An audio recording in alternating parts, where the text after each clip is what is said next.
Qu'est-ce qui rend un western si controversé qu'il est interdit, protesté ou évoqué à voix basse des décennies plus tard?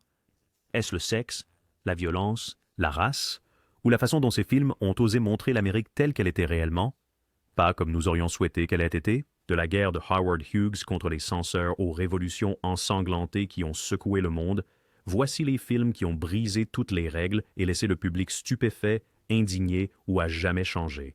En celle alors que nous traversons les 15 westerns les plus controversés jamais réalisés, chacun plus époustouflant que le précédent.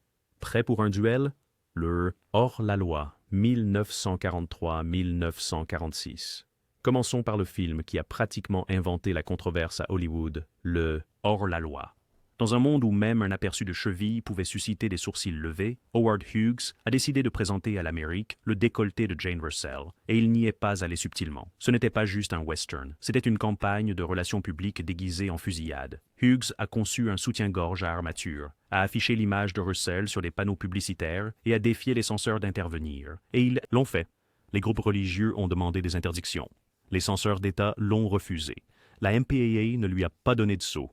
Et Hughes a mené une guerre avec la presse. Le film était censé être sur Billy the Kid et Doc Holliday. Mais soyons honnêtes, personne n'a acheté un billet pour l'intrigue. Tout tournait autour de Jane Russell, qui est devenue du jour au lendemain la figure emblématique d'Hollywood. Indécence. Lorsqu'il a finalement été sorti en 1946, le scandale en avait déjà fait un incontournable. Les cinémas l'ont retiré, les groupes catholiques ont protesté, et même un juge du Maryland a déclaré que la silhouette de Russell était un orage sur un paysage d'été. Hughes s'en moquait. Il s'est penché, utilisant toutes les astuces possibles pour maintenir l'engouement. The Outlaw peut sembler inoffensif maintenant, mais à l'époque, c'était le point de départ des débats sur le sexe, la censure, et qui décidait ce que l'Amérique regardait.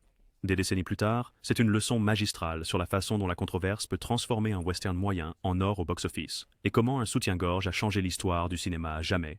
Duel in the Sun, 1946. Surnommé La poussière de la passion, Duel in the Sun, c'est ce qui se passe quand vous prenez un mélodrame classique hollywoodien, que vous augmentez la chaleur et que vous y ajoutez tous les tabous possibles. Jennifer Jones joue Pearl, une orpheline métisse envoyée dans un ranch au Texas dirigé par un patriarche raciste. Gregory Peck, habituellement le héros intègre, joue le rôle du fils cadet dégénéré qui ne peut pas se passer d'elle. Leur relation est un enchevêtrement de violence, de luxure et de mélodrame, le tout sous le soleil brûlant du désert.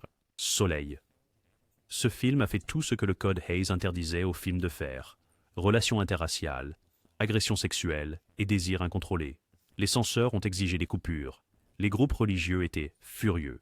La séduction de Pearl et les agressions répétées par le personnage de Peck ont provoqué la frénésie des critiques, et pour de bonnes raisons. Duel in the Sun a repoussé des limites qui ne seraient plus franchies avant des décennies. Il n'y a pas de héros ici, seulement des victimes et des méchants. Le studio a dû découper le film en morceaux rien que pour qu'il soit diffusé, et même alors, il a été interdit dans certains endroits, protesté ailleurs et dénoncé depuis les chaires à travers l'Amérique. Lost in the Dust est devenu un avertissement, pas un compliment. Pourtant, malgré tous ses péchés, Duel in the Sun reste un rêve fiévreux. Un film qui vous défie de détourner le regard, mais qui ne le permet pas. Vous laissez. C'est l'excès hollywoodien dans sa forme la plus dangereuse, et c'est encore l'un des voyages les plus fous que le genre western ait jamais produit. The Oxbow Incident, 1943. Vous cherchez un western sans héros facile, sans fin joyeuse, et avec un commentaire social percutant? The Oxbow Incident est votre film. Oubliez les gentils avec des chapeaux blancs et les méchants en noir. C'est l'histoire de ce qui se passe quand une foule décide qu'elle n'a pas besoin de la loi. Henry Fonda mène une posse pour attraper des voleurs de bétail.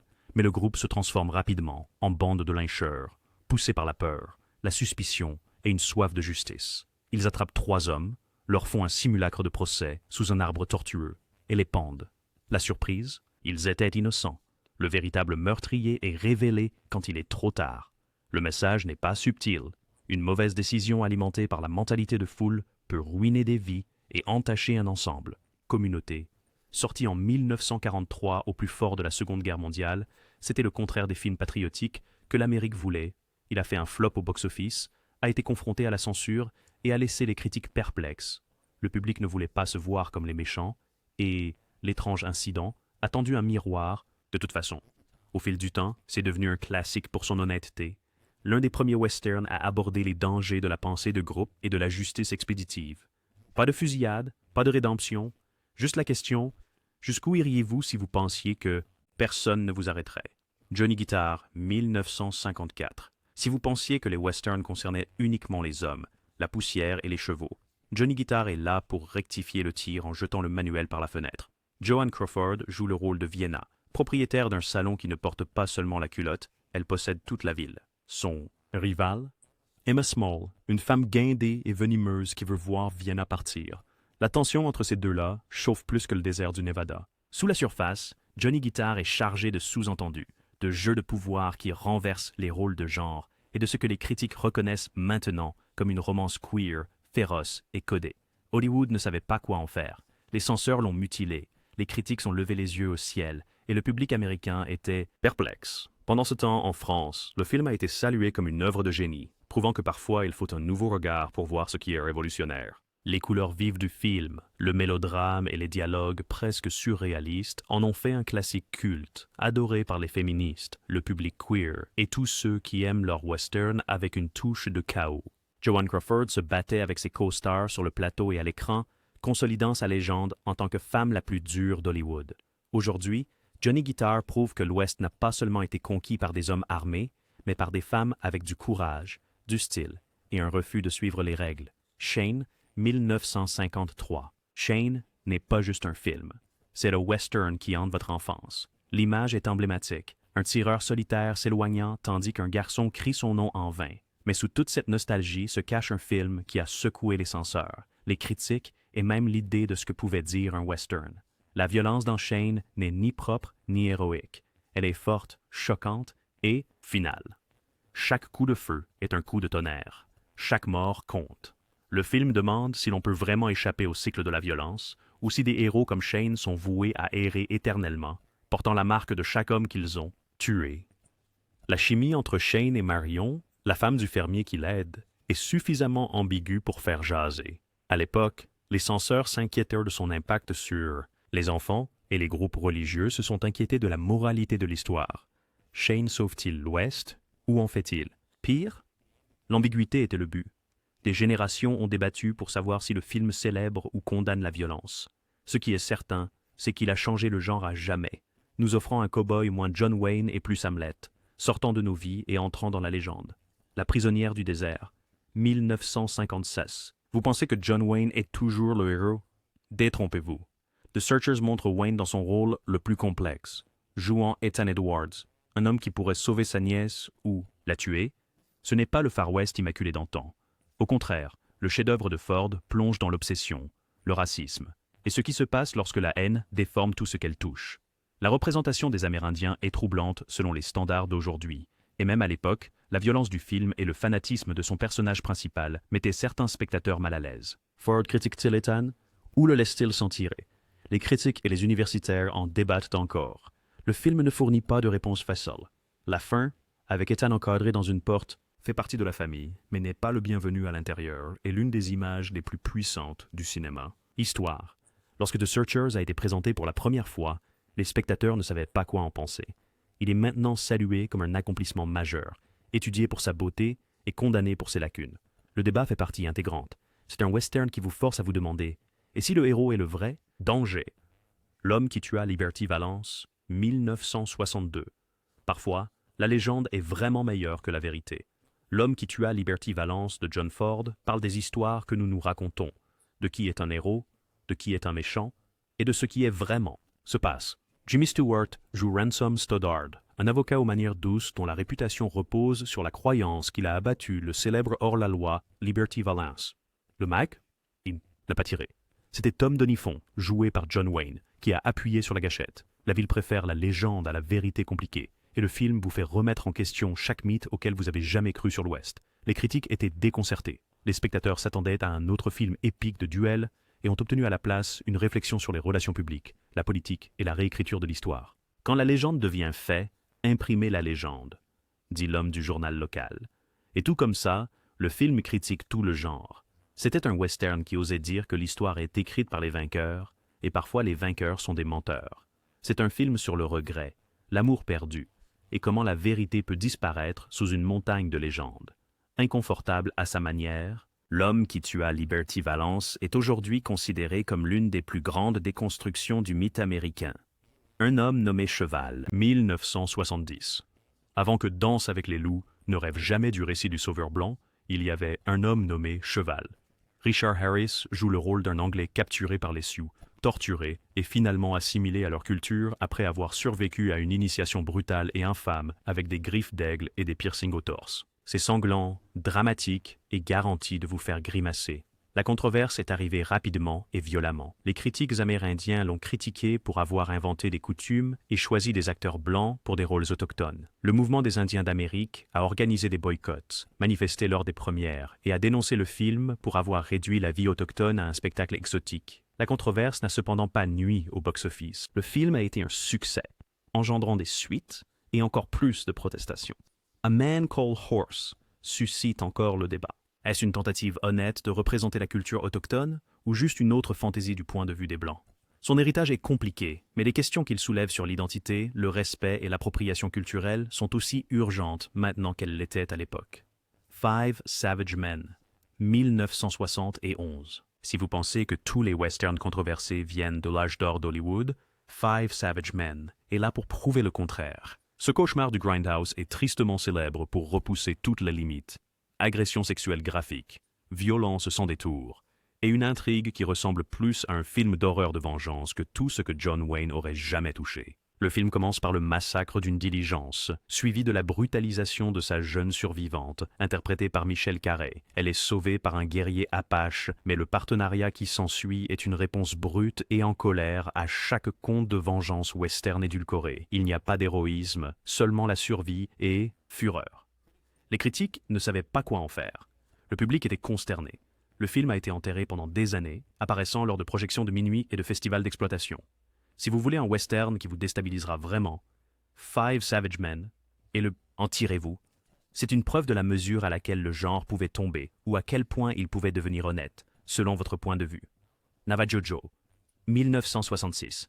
Prenez une part de western spaghetti, une part de manque de sensibilité hollywoodienne, et comprendre? Navajo Joe. Burt Reynolds, pas du tout amérindien, joue le rôle d'un vengeur navajo traquant des chasseurs de scalps, en étant grimé en indien. Le résultat est pour le moins inconfortable et franchement offensant au pire. Même Reynolds le détestait, plaisantant plus tard que les seules personnes ayant vu le film étaient des prisonniers et des passagers aériens parce qu'ils ne pouvaient pas quitter. La représentation des Amérindiens dans le film est un mélange de stéréotypes, et le casting a été largement critiqué même à son époque.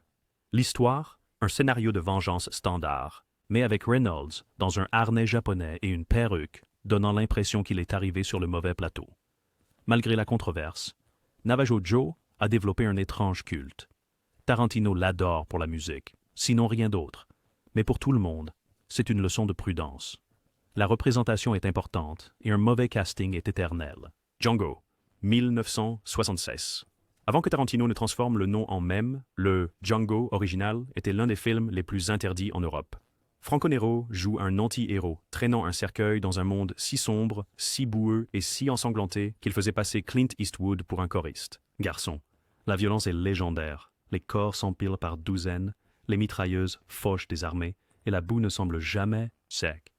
Lorsque le film est sorti, les censeurs italiens l'ont classé pour 18 ans et plus. Le British Board of Film Censors a refusé de le classifier et en Amérique, il a fait le tour des cinéparcs avant que quelqu'un ose le mettre dans les cinémas conventionnels, mais le style était indéniable. Django est rapide, brutal et plus nihiliste que tout ce qui est venu avant. Cela a déclenché des dizaines de suites non officielles, d'imitations et finalement, hommages. Si vous aimez vos westerns avec du cran et un nombre de morts élevé, Django est là où tout a commencé. Controversé à l'époque, influent pour toujours. Sergeant Rutledge, 1960. Bien avant Black Panther, il y avait Sergeant Rutledge, un héros noir dans un western hollywoodien grand public. Réalisé par John Ford, il raconte l'histoire d'un soldat noir de l'Union jugé pour meurtre et viol, une accusation chargée de préjugés raciaux à la fois dans le film et dans le monde extérieur au théâtre. La performance de Woody Strode est magnétique, digne et puissante. Sorti avant la loi sur les droits civiques, le film était un pari énorme. Les cinémas du Sud ont refusé de le diffuser, et de nombreux critiques étaient mal à l'aise avec sa façon d'aborder la race, les préjugés et la justice. Ford, coupable d'avoir perpétué des stéréotypes racistes dans ses films précédents, a essayé de rétablir la vérité, mais la controverse a poursuivi le film du scénario à l'écran. Aujourd'hui, Sergent Rutledge est considéré comme en avance sur son temps. Un film qui a tenté de s'attaquer au péché originel de l'Amérique, bien avant que Hollywood ne soit prêt. Son héritage? Compliqué, mais important. La Horde sauvage, 1969. Si le hors-la-loi a repoussé les limites avec des décolletés, la Horde sauvage les a anéantis avec des balles. Le chef-d'œuvre de Sam Peckinpah est fait de bains de sang au ralenti, d'ambiguïté morale et de mort avec un grand M sur. Lors de sa première, le public n'était pas prêt. La violence était sans précédent. Corps déchiquetés, squibs explosant comme des pétards du 4 juillet. Le film a reçu une classification NC-17 avant même que la catégorie R n'existe. Les critiques l'ont qualifié de dépravé. Pourtant, les cinéastes l'ont appelé génial.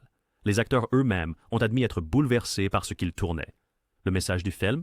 La violence n'est pas amusante et l'Ouest n'était pas joli. L'insistance de Peckinpah à montrer le sang et la douleur était sa façon de dire « assez avec l'héroïsation ». The Wild Bunch a changé Hollywood du jour au lendemain. Soudainement, on ne pouvait plus prétendre que mourir dans un western était une chose propre et noble. Le nombre de morts était élevé, mais l'influence du film l'était encore plus. Aujourd'hui, il est légendaire pour les bonnes et les mauvaises raisons. Le train sifflera 3 fois, 1952. Celui-ci est plus qu'une simple horloge qui tourne. C'est un cocktail Molotov lancé dans la politique d'Hollywood des années 50. Le maréchal Will Kane tente de rallier une ville contre une bande de tueurs, mais découvre que tout le monde est trop effrayé ou trop lâche pour aider. C'est un compte à rebours stressant, mais ce qui a vraiment provoqué les gens, c'est le sous-texte. Le scénariste Carl Foreman a été mis sur liste noire pendant la peur rouge, et le film est une critique à peine voilée des personnes qui tournent le dos à leurs principes. John Wayne l'a qualifié de « la chose la plus anti-américaine que j'ai jamais vue » et a mené la charge contre Foreman. Le film a été interdit dans certains pays, dénigré dans d'autres, et est devenu une allégorie des chasses aux sorcières de McCarthy. Mais il a aussi remporté des Oscars et reste l'un des westerns les plus analysés de tous les temps. Parfois, se tenir seul est la chose la plus courageuse et la plus controversée que vous puissiez faire. Triumphs of a Man Called Horse, 1983. Au moment où le 3e film de la trilogie A Man Called Horse est sorti, la plus grande controverse n'était pas à l'écran. Elle était en coulisses. Triumphs of a Man Called Horse a été filmé sans la supervision de l'American Humane Association. Des chevaux sont morts pendant la production, et la nouvelle a suscité un tollé national et international. Des groupes pour les droits des animaux ont organisé des manifestations et appelé au boycott, transformant ce qui aurait pu être une suite oubliable en un symbole du côté sombre d'Hollywood. L'histoire du film, déjà alourdie par le récit du sauveur blanc et les stéréotypes dépassés, a été éclipsée par l'indignation suscitée par la cruauté envers les animaux. Les studios se sont précipités pour nettoyer le désordre, mais le mal était fait. La controverse a conduit à une application plus stricte de la sécurité des animaux dans les films et a terni à jamais l'héritage de la trilogie du cheval. Si vous voulez savoir à quel point un film peut tomber en disgrâce, ne cherchez pas plus loin. Parfois, le vrai drame n'est pas à l'écran, il est sur le plateau. Voilà, 15 westerns qui ont ébranlé Hollywood, changé l'histoire et forcé le public à voir l'Ouest et eux-mêmes un peu différemment. Ces films n'étaient pas seulement du divertissement, ils étaient des séismes culturels, soulevant des questions que nous débattons encore aujourd'hui. Lequel de ces films légendaires vous a le plus choqué? Avons-nous oublié votre western scandaleux préféré? Faites-le nous savoir dans les commentaires ci-dessous. Si vous aimez ce voyage sauvage à travers les frontières les plus interdites du cinéma, n'oubliez pas de liker, partager et vous abonner. Appuyez sur l'icône de la cloche pour ne jamais manquer une autre plongée dans l'histoire du cinéma. Merci de nous avoir regardés et rappelez-vous, parfois, le véritable drame n'est pas à l'écran, mais dans le monde que ces films ont laissé derrière eux. À la prochaine confrontation.